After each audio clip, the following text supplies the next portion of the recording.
Good morning, everyone, and welcome to today's webinar, where we will present our Sustainable Finance in Europe and Luxembourg 2025 study.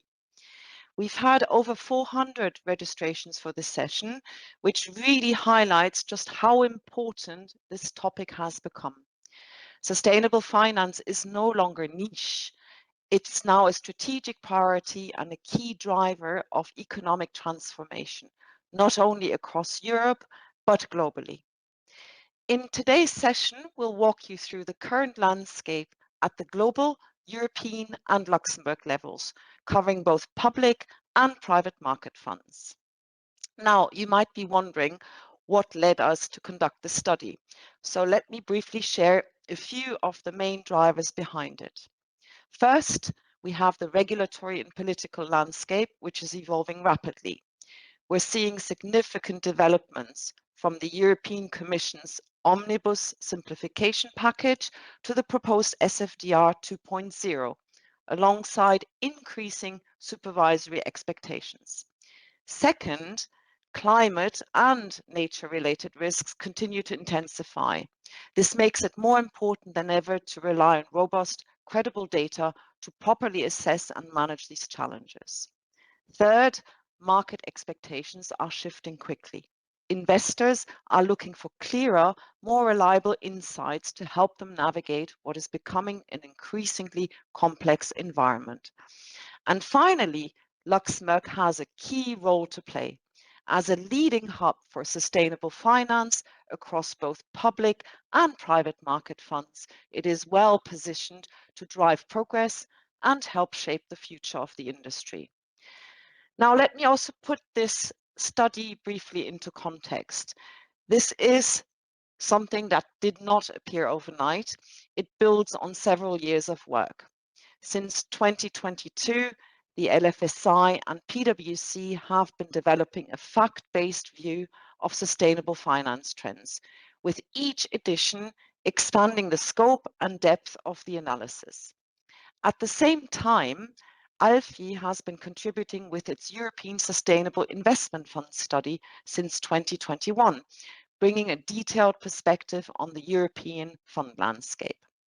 Now, what makes this edition, the 2025 edition, different is that it brings these efforts together. For the first time, LSFI and ALFI have joined forces with the support of PwC Luxembourg to produce one single study. And with that, it is my pleasure to hand over to Lorenzo Avico from the LSFI, who will walk you through the methodology behind the research, after which Lorenzo will interview Geoffroy Marcasolini from PwC about the key findings. Enjoy this webinar, and over to you, Lorenzo. Thank you very much for the introduction, Britta. Good morning, everyone. My name is Lorenzo Avico. I'm the Deputy CEO at the Luxembourg Sustainable Finance Initiative. So before we get to the findings of the study, I would like to spend a few minutes on the methodology. And let me explain what we did, what we included, and what we deliberately left out. The study covers the period from the end of 2020 to the end of 2025 for public markets fund, and from 2020 to 2024 for private markets fund, a time span which allows us to identify genuine trends rather than point-in-time snapshots. It covers sustainable funds at 3 levels: global, European, and Luxembourg, and it spans both public markets funds and private assets funds. To do this, we combine data from 3 sources: Morningstar for public market funds, and Preqin combined with Monterey Insight for private assets fund. On the public market side, we applied 3 important filters to ensure the integrity of the data. First of all, we included only open-ended funds and ETFs, excluding closed-ended funds. Second, we excluded feeder funds and fund of funds, specifically to avoid double counting of assets. And third, we excluded money market funds. For European statistics, our scope covers funds domiciled in the EU 27 countries, as well as Switzerland, Liechtenstein, Norway, and the United Kingdom. Now, this is a point that I want to flag very clearly, because it matters for how you interpret what follows. Our definition of sustainable investment product is based on Morningstar classification framework.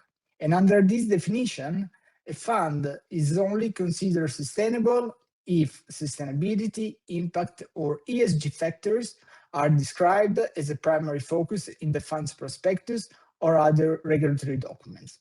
The fund must either claim a sustainability objective or apply binding ESG criteria to its investment selection. This means that funds which simply mention ESG in a non-binding way or apply only limited exclusions are not classified as sustainable in this study. On the private market side, the methodology is more complex, as you might know, because the data landscape is significantly less standardized. For global and European private assets, we use Preqin, which identifies ESG funds by analyzing fund prospectuses, self-reported data from GPs, and direct general partners engagement.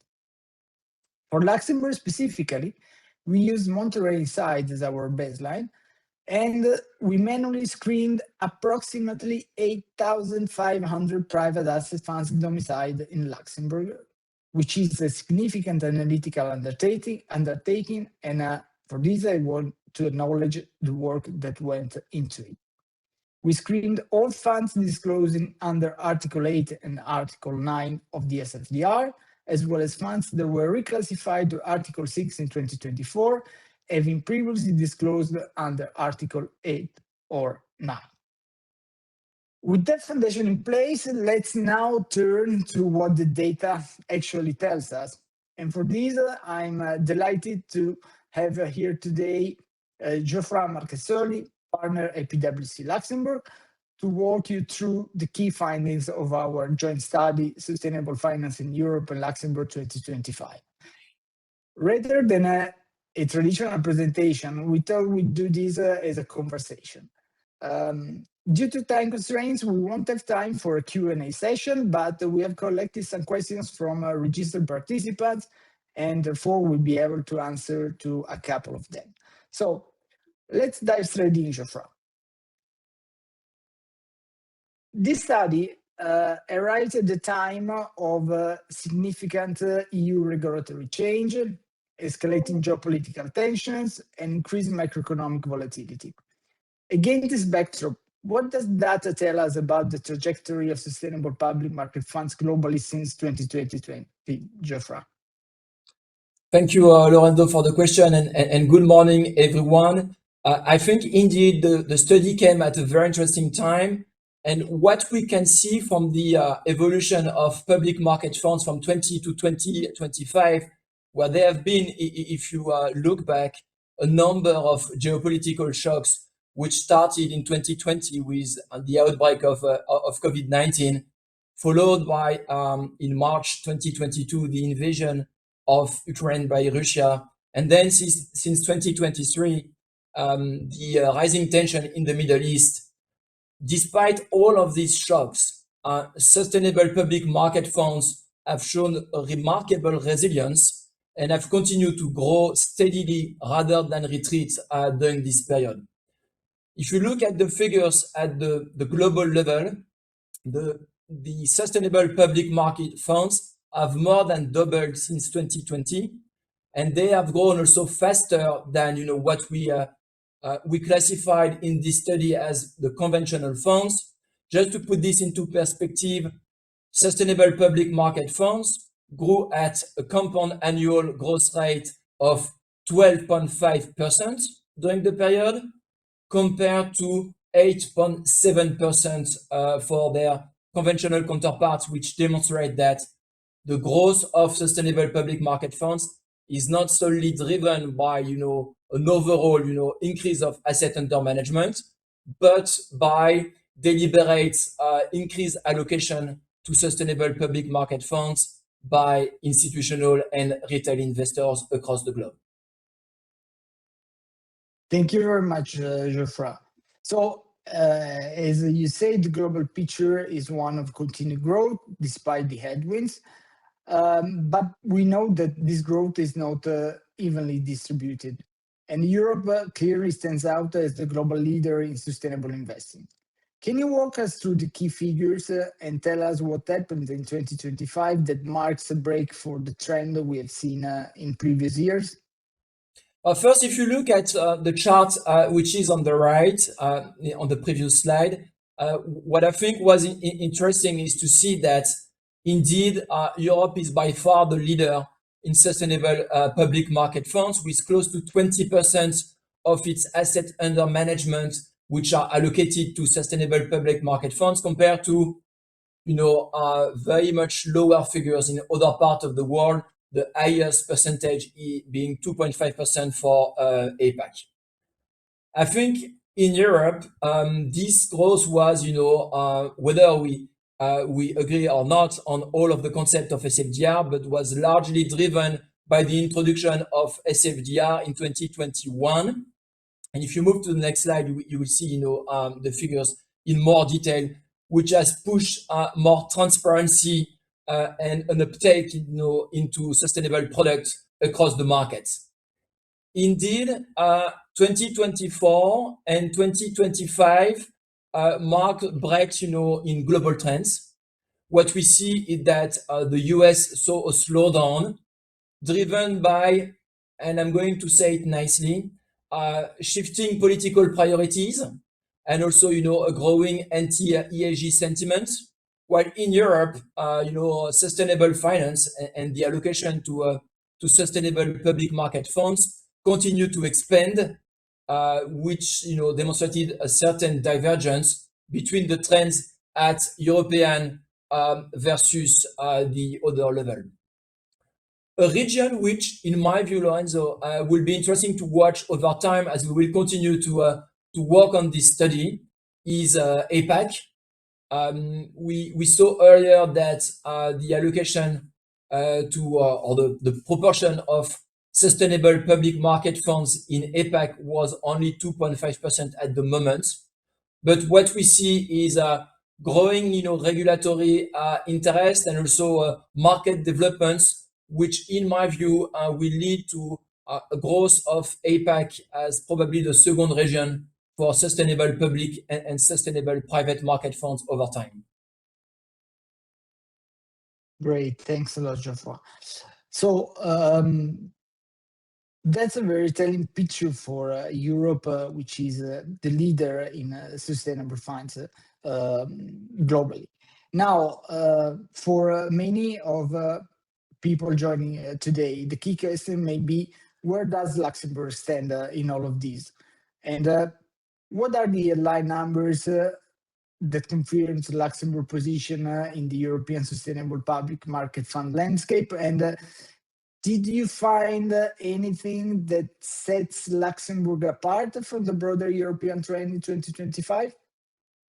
I think, Lorenzo, it's the time where we should all be proud. Luxembourg is, by far the leader for sustainable public market funds, with over 800 billion of assets under management allocated to sustainable public market funds. And this account for more than 30% of the overall European assets under management in sustainable public market funds. If you look at the SFDR figures, not the sustainable public markets definition from Morningstar, but the funds that are reporting under Article 8 or Article 9, in Luxembourg, there are more than 3 trillion of assets under management at the end of 2025. And this represents even a higher percentage compared to European figures. It's 44% of the funds in Europe that are disclosing under Article 8 or Article 9 are domiciled in Luxembourg. And when you compare, something which I think is also interesting to look at is the proportion of funds which are either considered as sustainable public market funds or disclosing under Article 8 or 9. compared to the conventional funds or the Article 6, the proportion of funds sustainable or disclosing under Article 8 or 9 is much higher in Luxembourg than it is in the other major European domicile, including Ireland, the second, fund domicile in Europe. So, in my view, this really demonstrates the leadership of Luxembourg. And now, if I move to your final question on the 2025 figures, something which really strike me is that in 2025, not only Luxembourg maintained its leadership in Europe, but it also strengthened its dominance, because Luxembourg was one of the only domicile in Europe to continue to attract capital into sustainable public market funds, despite all of the geopolitical tensions I mentioned earlier, which in my view demonstrates that the Luxembourg market is one of the most resilient, if not the most resilient, in terms of sustainability compared to its peers in Europe. Thanks a lot, Geoffroy. So the numbers that you just mentioned clearly confirm Luxembourg's leadership, but I think that maybe our audience could also be interested in what sits behind those numbers and how these funds actually implement sustainability through exclusion policies, sectors screened out, or the number of exclusions applied. And what did you find when you look under the hood of the more than 2,300 Luxembourg sustainable public market funds? First of all, I kudos to the team, who did this amazing job of, looking into the exclusion policies of all of these funds. That was, really a heavy work. But I think the result is worth it. Everyone who works on sustainability know that asset managers are implementing certain exclusion policies. But what we did not expect is to see that nearly half of the sustainable public market funds are excluding between 7 and 10 different industry sectors, which is a very high number, much higher than at least what I anticipated myself. And the reality might even be, higher than that, because what we know is that the research was done based on public information that you can find mostly on the prospectus of these funds. But we know that sometimes there are additional exclusions that are implemented by these asset managers without including them explicitly in the prospectus. So that was for the number of sectors that are excluded. Now, if you move to the chart, which is on the right part of the slide, something which is also very interesting in my view is looking at what are the actual sectors that are excluded by these asset managers.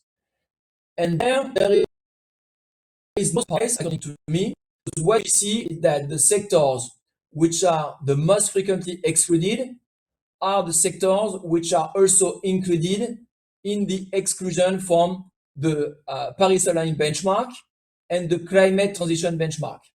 And as you may know, these exclusions are required as part of the ESMA guideline on fund names, which have been introduced for new funds in November 2024 and for existing funds in May 2025. So you see an alignment between the regulatory requirements on one hand and the market practice on the other hand. And the last thing I wanted to say here is, of course, related to the defense sector. There have been this, in my view, misconception that sustainable funds cannot finance the defense sector. What you can see here is that indeed there are some exclusion related to the defense sector, and controversial weapon is the sector or the most frequent exclusion. However, broader exclusion of other, military hardware is less frequent. And we even see as a trend at the moment, a number of very large asset managers that are adapting or updating, if you want, their exclusion policy to ensure that they can finance the defense sector while still keeping, a red line, which is, as you can imagine, the financing of companies that are manufacturing controversial weapons.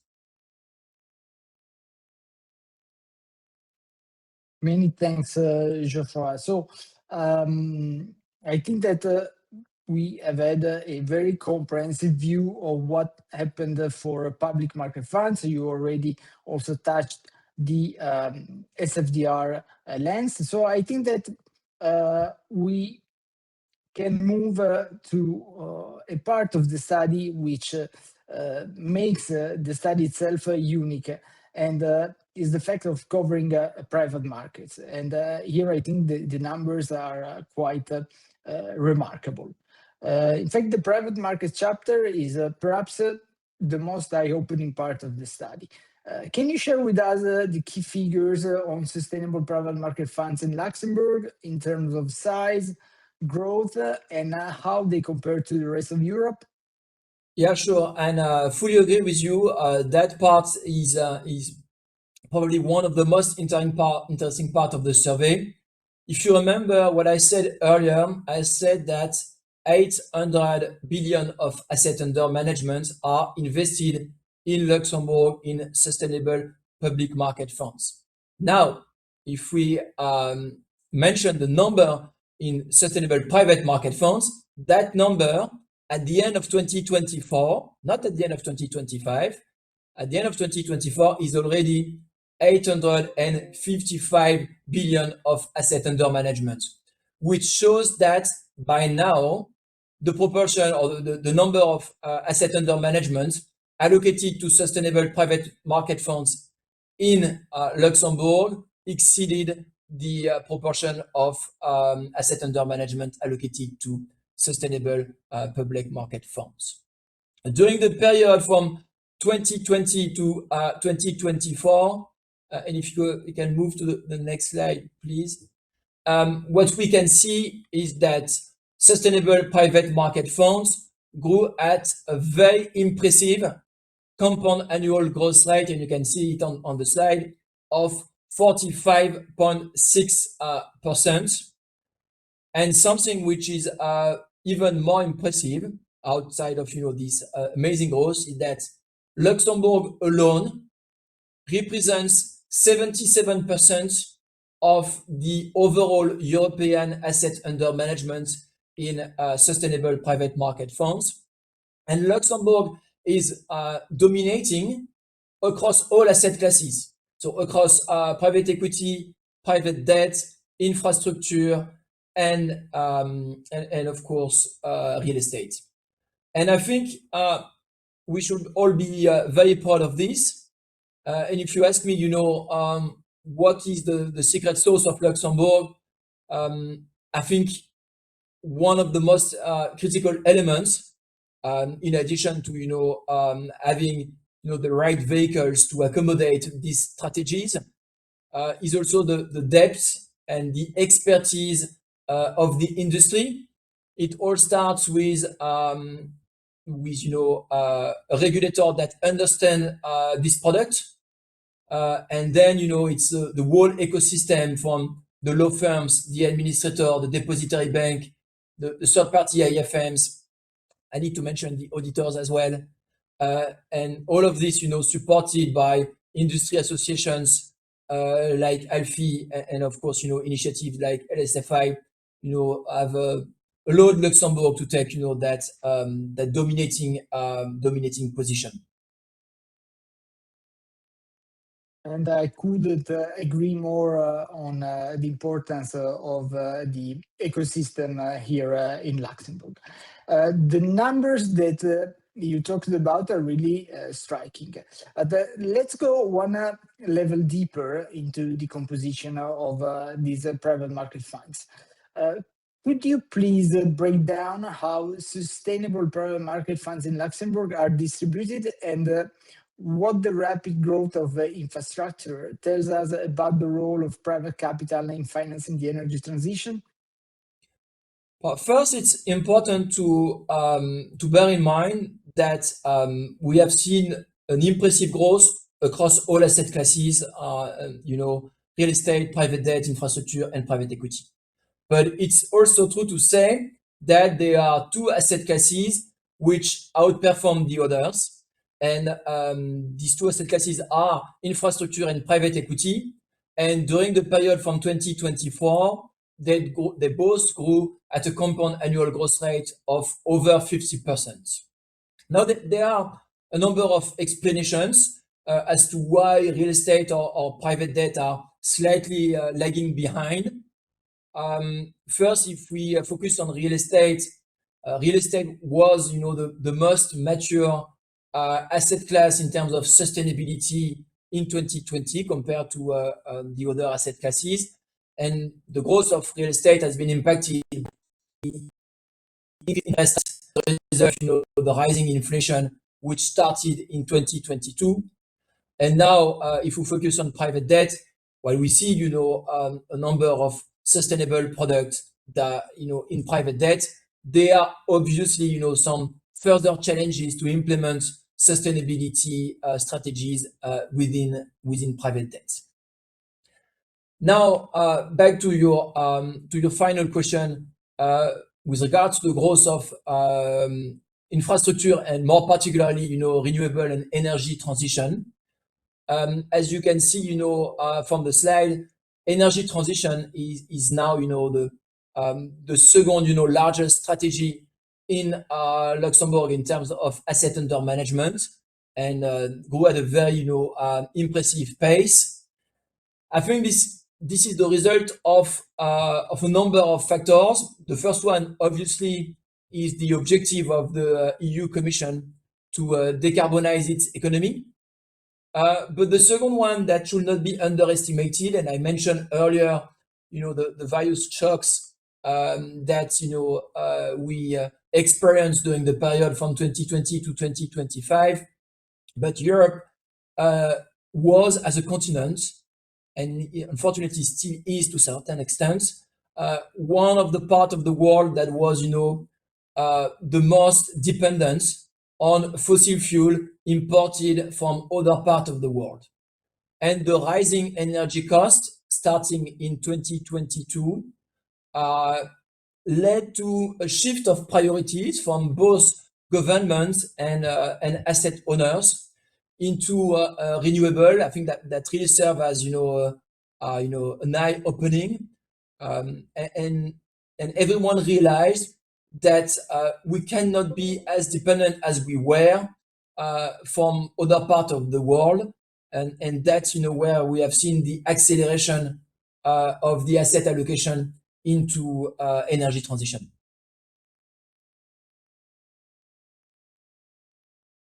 Thank you very much, Geoffroy. So I look at the time, and we are unfortunately coming toward the end of our conversation.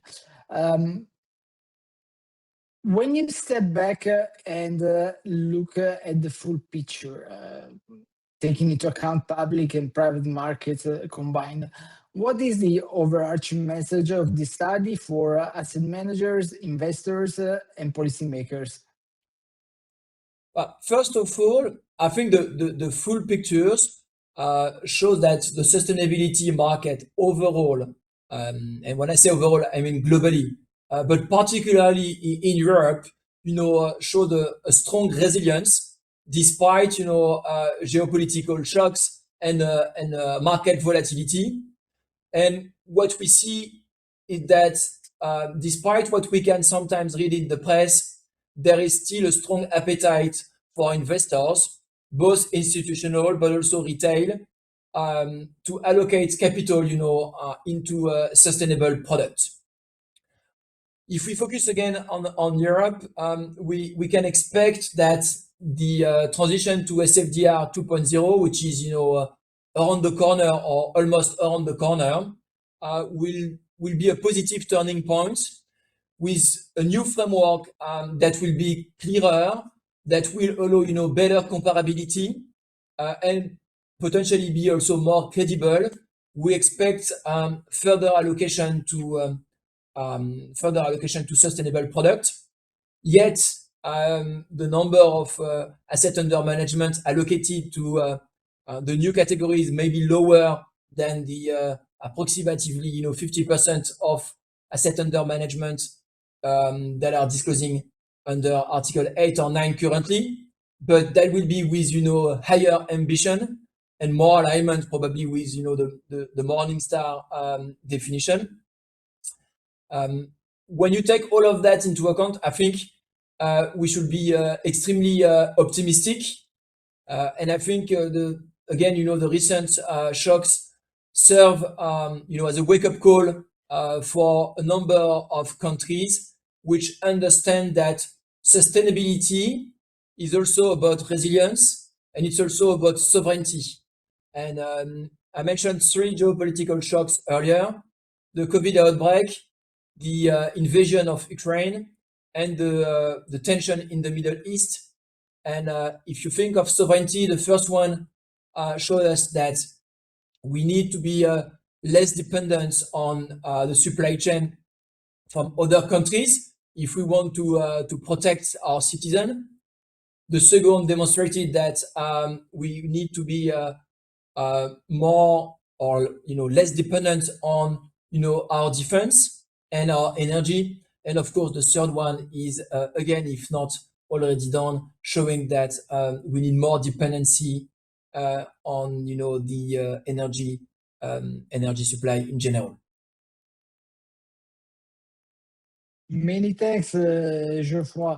And just to wrap up also my side, I think that the title of this year's report, which is Navigating Recalibration, is very appropriate because it's not navigating decline, it's not navigating crisis, is recalibration, and all the numbers that you showed us really stress the fact that sustainability is easier to stay despite all the headwinds that we are facing. Now, we still have some time to answer some questions we received from the audience. So let's start with the first one. Given the current geopolitical risk in Europe and the Middle East, how to further emphasize on sustainable finance? I think in my view, and I already briefly mentioned this, but the geopolitical tensions have reinforced and not weakened the case for sustainable finance. It clearly shows that both sustainable public and sustainable private funds should be allocated to sectors which are critical to the autonomy and the sovereignty of EU member states and countries in general. So I see that as a growth opportunity and not at all as a threat to sustainability. Perfect. Then we have a second one. What is the role of that AI and data platforms play in ESG data and reporting challenges? That's a very good one, and for all of those who are working in ESG reporting, they know that we are not there yet, particularly into private markets. The data collection, the data assessment, and the reporting remain relatively manual for most of the organizations.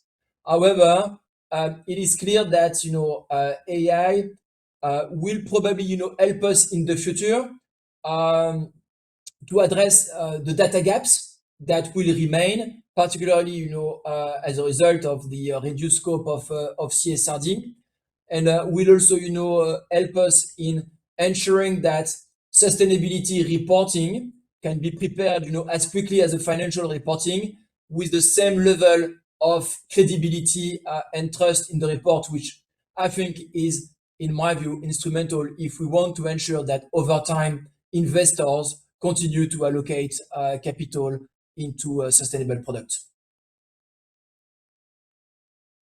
Great. So we have time for a last question from our audience. And this is more on the regulatory side. So as SFDR 2.0 moves from disclosure to evidential compliance, how should Luxembourg AFMs govern fragmented ESG data flows across multiple providers to produce a consistent and auditable evidence trail? And what does the regulator expect to see operationally? Okay, I'm looking at the time. I see that I have only 2 minutes to respond to this question. I will, make the same recommendation I'm making to all of my clients. Use the time between now and the implementation of SFDR 2.0 to ensure that your processes, your controls, and your governance around sustainability is improved. And one of the risks, in my view, will be to wait for further clarity on what the requirements will exactly be to make investment or continue sustainability. With requirements, the person who asked the question is right. Probably, more compliance work, the governance and the control in place will be even more important than it is now. So I think it is critical to ensure that any data you are obtaining from either directly a portfolio companies or from a data provider is being assessed with the appropriate level of due diligence, ensuring that you have internally the right expertise to meet all of the regulatory requirements, and also be prepared to respond any question or expectation that will come from the regulator as the regulation will unwrap in the coming months. Geoffroy, many thanks for your contribution and your precious insights. Many thanks to Britta Born who opened this webinar, and thanks again to the teams at the ALFI, the LSFI, and PwC who were involved in the publication of the study. And of course, thanks to all of you who joined us today. The full study is available for download on the ALFI, PwC, and LSFI website, and we look forward to continuing this conversation with you. And I wish you all a good rest of the day. See you soon.